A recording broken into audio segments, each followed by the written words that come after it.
টমেটোগুলো দাও, মাছের মধ্যে টমেটোগুলো দাও, দিতে পারবে? আমার মেয়ে ভয় পাচ্ছে টমেটোগুলো দিতে। আমি ভয় পাচ্ছি না। ভয় পাচ্ছে না? চামিচ দিয়ে দিচ্ছ যে।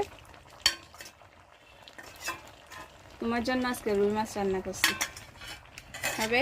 মাছের মাথা খাবে তুমি?